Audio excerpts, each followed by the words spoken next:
अगर मैं आपसे पूछूं कि दुनिया का पहला डॉक्टर कौन था, किसने हजारों साल पहले इंसान को रोगों से लड़ने का विज्ञान दिया, जवाब है भगवान धन्वंतरी, जिनके हाथ में केवल अमृत का कलश ही नहीं बल्कि संपूर्ण आयुर्वेद का दिव्य ज्ञान भी था।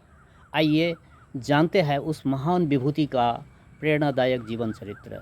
नमस्कार मित्रों, आज हम बात करेंगे आयुर्वेद के जनक भगवान धन्वंतरी की, जिनका नाम भारतीय चिकित्सा विज्ञान के इतिहास में स्वर्ण अक्षरों में अंकित है।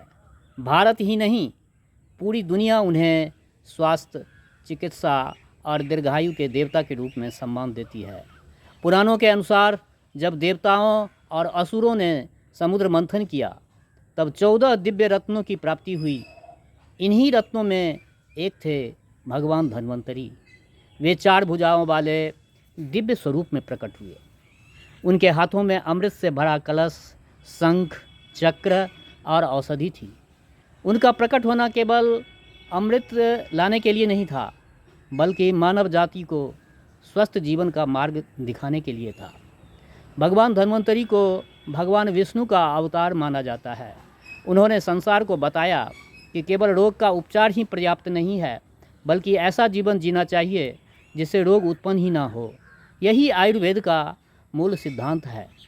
धन्वंतरी ने आयुर्वेद को एक व्यवस्थित चिकित्सा विज्ञान का स्वरूप दिया। उन्होंने शरीर, मन और आत्मा के संतुलन को स्वास्थ्य का आधार बताया। उनका संदेश था कि यही आहार, उचित दिनचर्या, नियमित व्यायाम, पर्याप्त नींद और संयमित जीवन ही सबसे बड़ी औषधि है। मान्यता है कि भगवान धन्वंतरी ने अपने ज्ञान को अनेक ऋषियों और शिष्यों तक पहुंचाया।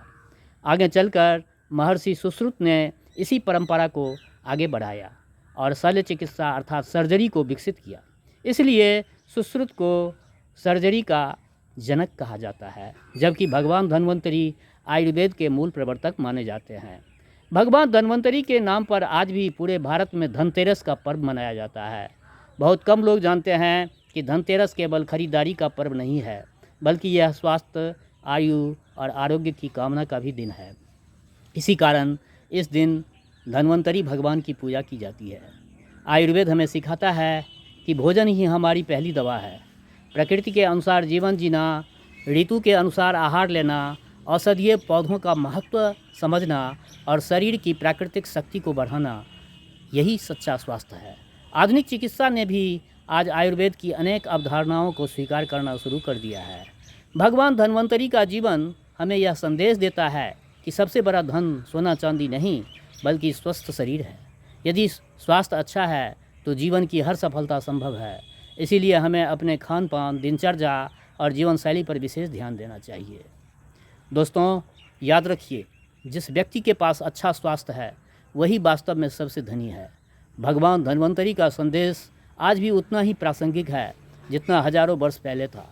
आइए संकल्प लें कि हम आयुर्वेद के सिद्धांतों को अपनाकर स्वयं स्वस्थ रहेंगे और दूसरों को भी स्वस्थ जीवन के जीने के लिए प्रेरित करेंगे।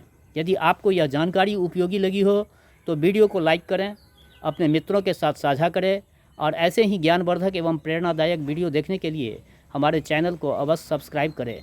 अगर आप मेरे फेसबुक पर में देख रहे हैं तो फॉलो करें। धन्यवाद।